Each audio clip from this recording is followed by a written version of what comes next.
Y a las 7:42 minutos de la mañana también seguimos a esta hora aquí en la primera emisión de Noticias Caracol, viendo el impacto de la decisión de la Corte Suprema de Justicia frente al caso del expresidente Uribe desde diferentes flancos y ángulos. ¿Qué efectos políticos tiene esta decisión? Puesto que este ha sido uno de los personajes más populares y más poderosos en el mundo político de nuestro país en los tiempos recientes. Vamos a analizar este tema con Jan Bassett, quien es experto en temas políticos de la Universidad del Rosario. Nos acompaña a esta hora de la mañana. Jan, ¿qué tal? Buenos días. Buenos días, Juan Diego, ¿cómo está? ¿Cuál es el primer análisis que hace usted sobre el impacto que tendrá esto en el escenario político?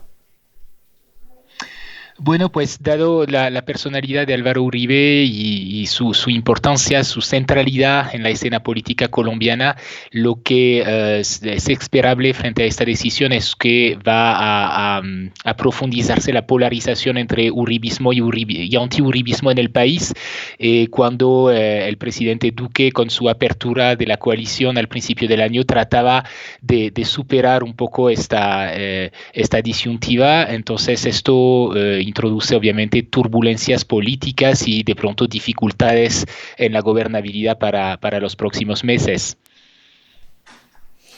Él creó un partido, el Centro Democrático, nuevo, es el del actual gobierno, del presidente Iván Duque. ¿Va a tener también impacto en la gobernabilidad?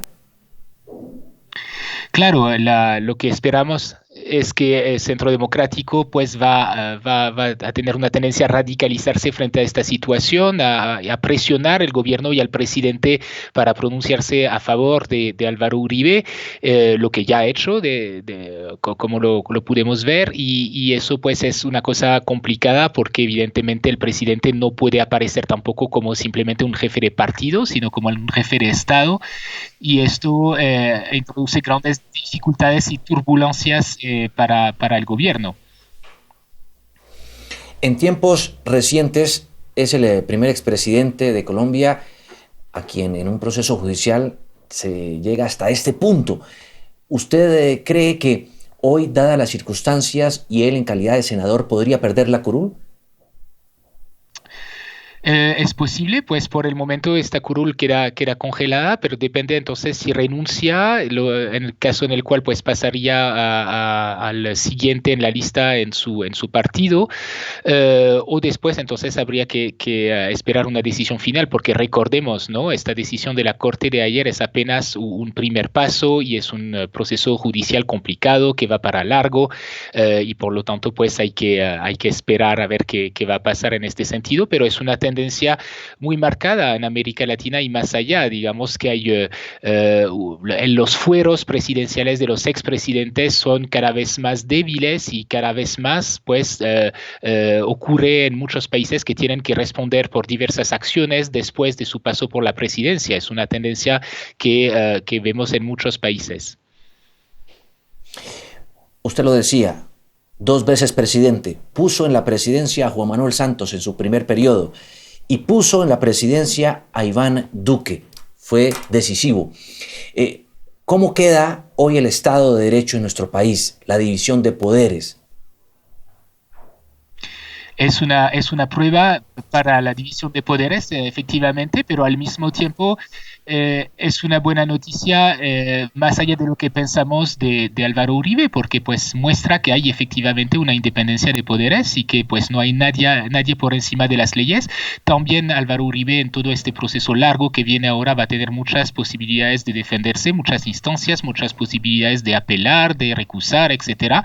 Entonces es el juego normal de las instituciones que se viene ahora, y por eso pues yo creo que hay que llamar a la calma y no a sobreactuarse a los partidarios como a los adversarios del expresidente Uribe, porque esto otra vez es una cosa que va para larga y es un juego institucional complicado que se viene ahora.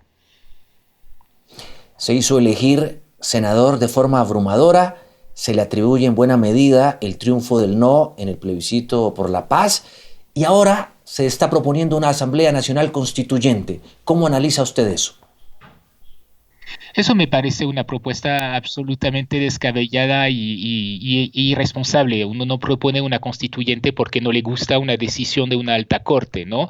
Otra vez, es apenas una primera decisión en un proceso muy largo, entonces los políticos tienen que conservar la calma, tanto los partidarios como los adversarios del expresidente Uribe, y pensar además que estamos en el medio de una pandemia, de una crisis económica muy grave y que esta sobreactuación de los políticos sobre este asunto pues podría introducir una desconexión muy fuerte con la opinión pública que en este momento piensa en otras cosas, a superar esta situación difícil. Entonces vamos a ver con las encuestas de opinión cómo eso se refleja en el estado de ánimo del país, pero hay que tener cuidado a no sobreactuarse pensando simplemente en minorías políticas muy movilizadas sobre el tema de Uribe y su personalidad y su legado, pero que finalmente no reflejan necesariamente el estado de ánimo general de la opinión. Entonces hay que tener cuidado y actuar con prudencia, creo, en este caso.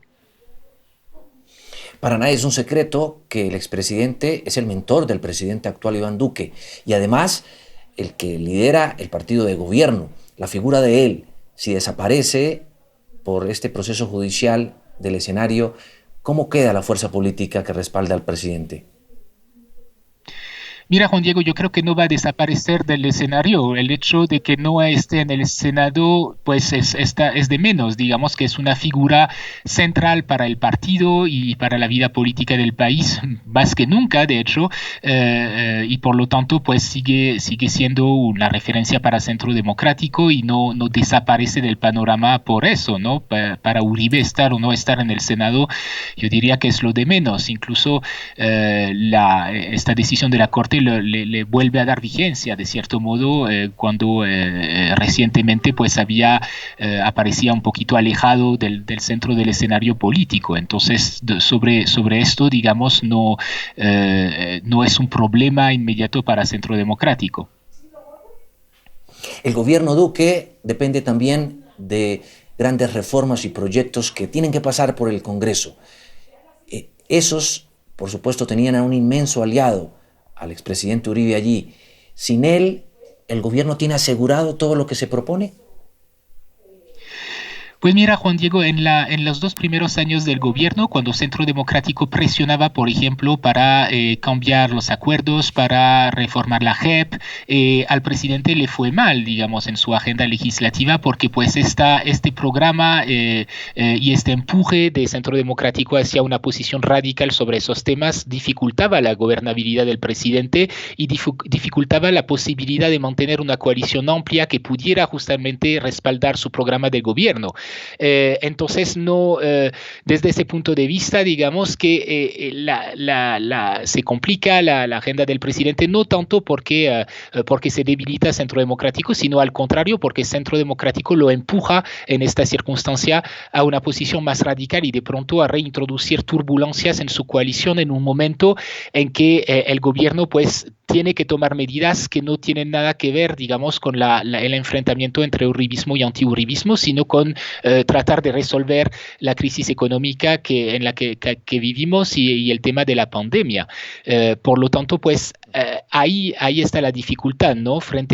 Con un partido de gobierno que trata de empujar al gobierno hacia posiciones radicales sobre el tema de Uribe y seguramente el tema del acuerdo de paz que va a resurgir, etcétera, y la necesidad de armar una coalición mucho más amplia y consensual para resolver la crisis. Es Jean Basset, analista político, experto en estos temas de la Universidad del Rosario. Gracias por atender esta comunicación y por ayudarnos también a comprender un poco lo que está ocurriendo. ¡Feliz día! Feliz día, Juan Diego. Hasta luego.